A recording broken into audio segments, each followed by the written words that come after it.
Hey everyone, Dan from Gym here, and welcome to vlog number 2. So we're going to kick off this vlog with a short review of the Ironmaster adjustable dumbbells. Next we'll give a training update and then finish with a training montage, of course. So let's start right away with the adjustable dumbbells. The reason why I went with these Ironmaster adjustable dumbbells is because it was most realistic to a real dumbbell. When I was in university, we had Ivanko steel dumbbells, and so it feels pretty similar to that. And the other thing is, I knew because it was metal, it wasn't going to break. I've used other adjustable dumbbells, and either I didn't really like the feel of them, or if it was the kind that was in a rack and the weights were kind of plastic feeling. Like I've actually used one where the weights were falling off after you set it, and just because it had been worn for a while. I knew with this dumbbell, the way you screw in the bolt with the weights, everything would be solid and it would feel the most realistic to having a full dumbbell set as possible. So using these dumbbells, the one thing that really sold me on them is there are other adjustable dumbbells that have this bolt-on system. But the nice thing with these is they have a little notch that when you line up with the top, you can slide it out just because there's only a partial threading on the bolt. And that makes changing weights a lot quicker. Now, unless you're doing major drop sets from like 60 pounds down to 30 pounds, if you're just doing shorter drop sets like 5 or 10 pounds at a time, it's pretty quick to do. And if you have a normal break time between like 60 seconds to 3 minutes in your sets, it's not really a big deal. And considering the amount of money you save on having a full dumbbell set, it's totally worth it in my opinion. And something some people might complain about with changing the weights on their own is the math. And honestly, I don't find it that big of a deal. So the handles themselves are 10 pounds. So when you do the math, you just go handles 10, and then for each 5-pound plate, you just add 10 for that. So in this case, we have 10 for the handle and then 20, 30, 40, 50, 60, 70 pounds on this dumbbell. And then for the 120 add-on pack, you're essentially just putting a 22.5-pound plate on each side. So then just think of that as you're starting at 55 pounds. So in this case, we have 55 pounds, and then I have a 5, so 65, and then I have a 2.5, so 70 pounds. And if you're still feeling intimidated, just remember there's a time where you were probably pulling out your phone to check the math when you had a plate on each side of the barbell. But suddenly now you can look at 3 plates and you know that's 315 pounds. Or if you're someone who works out in kilo plates, it's similarly. You see a red plate on each side and you know that it's 75 kilos or 70 kilos depending on the collars that you have at the end of the bar. One thing I did notice about changing the plates though is they are made so that they do stand on their own and they don't fall. However, I wouldn't totally trust it, because if you take the bolt off here, if you still kind of bump the stand, you can see the plates are still moving. And I actually did have plates fall one time. The 5-pound plates are pretty stable, but the 2.5-pound plates are a lot thinner and it's tougher for them to stay on their own. The 22.5-pound plates, they're as stable as you want them to be. They're not going to fall over. And then in terms of stability, the 75-pound option comes with this dumbbell stand. So for me, it's not really worth it. I thought I'd try it out because it looks kind of nice, and worst case, then I have an extra table for the gym. But honestly, what I prefer to do is, because I have this little desk here, I have one dumbbell perpendicular on the stand, and then I'll have another dumbbell like this on my desk so that I can change one, change another, and then grab them both and start my set. Because here I have 70 pounds on the dumbbell, and you can see that it's not very much space that you're working with when you're changing the weights. So if you have the space for it, plan to have some sort of weight changing station. It doesn't have to take up too much space. Again, right here, somewhere to place your plates, and that's really all the space you need. The stand does have shelving in it, but the first workout I used these for, I found myself just getting tired from bending over and picking up the weights all the time. It wasn't something very comfortable that I enjoyed. and it really slowed down the process too. It's easier to just have the weights at the same level and just slide them on as you need. Using these dumbbells, there's only really two things that I noticed. One thing I noticed that I wasn't really expecting was you might think you have the bolt on tight enough, but then you lift up the dumbbell and you might hear a little click of the weight settling. The main feature with these dumbbells is that as long as the notch is not at the top of the dumbbell, the bolt's not going to slide out. So even if I have the bolt a little bit like this, it's a little loose on the handle, but it's pretty reliable. I would just have it, as long as it's snug, then you should be pretty good to go. I think I might have actually been over tightening them to start, because I noticed on the bolts little rust marks. So I think I might have been over tightening them and it could have damaged the coating, and then it's sitting there in a semi-humid environment because I'm sweating. So something I've started doing is I just loosen the bolt a little bit when I'm done the workout. The weights will stay on there just fine, but I'm not over stressing the bolt or anything like that. So I have the 75-pound dumbbell as a base with the 120-pound add-on. The 120-pound add-on is essentially just these longer bolts here. So you can see it gives you more room to add on plates. And then you also get these 22.5-pound plates that I mentioned earlier. And I've been using these up to 110 pounds so far, and honestly, I've been loving it. I also have access to a commercial gym with urethane dumbbells. The only really big difference I notice is if I'm ever setting them on my knees, this bolt isn't the most comfortable thing, but really it doesn't happen too often, and it's probably something I get used to. Similar to having a Ohio power bar on the back of your neck, also not the most comfortable thing, but you just kind of get used to it. So that's my review of the Ironmaster dumbbells. Honestly, do not regret getting them at all, and I would totally get them again.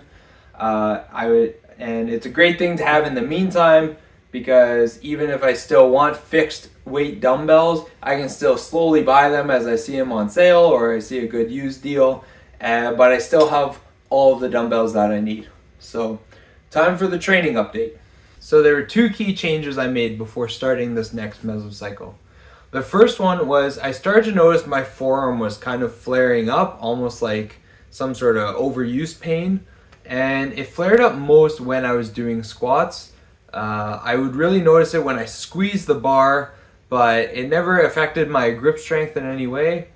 So the change I made for squats is I just moved my hands a little bit wider apart on the bar, and that seems to be helping, and everything seems to be getting better. And I'm also stretching the forearm as well, and hopefully that's just helping with whatever's going on. The other change I made is I switched from bulking into cutting this time. So I cut out my evening meal, and after a couple weeks I noticed I wasn't quite making the progress that I wanted. So I also cut out a glass of milk at lunch. I cut out an extra little snack in the afternoon I was having. And I started doing lane swim on a weekly basis, which I meant to be doing the entire time, but now I'm being more diligent about it. At the end of the mesocycle, I reached 96 kilos, and this next mesocycle, now I'll continue on to hopefully hit 93 kilos. And then during this mesocycle, I learned two things that I wanted to adjust for the next mesocycle. The first one were on my dumbbell flies. I was cheating a little bit. I would come down with the dumbbell, and then before I went up, my hand would move inwards just to make it easier to lift the dumbbell back up again. So I'm not going to increase the weight at all for that and just focus a little bit more on the technique. And the other change was my quads were feeling really good, but I could tell by weeks 3 and 4 they were feeling more fatigued. And in this last mesocycle, one thing that I did was I started with 3 sets on every workout right from week 1, whereas the mesocycle previously I only did 2 and waited till the second week to ramp up to 3 weeks. The reason being was the previous mesocycle I was a little untrained from competition and taking a week break, and then this one I thought I was a little bit more trained and more used to it, so I thought I could start it off. But this next one I'm just going to back off a bit and just start with 2 sets on lower body workouts, and then we'll go from there and see how that feels.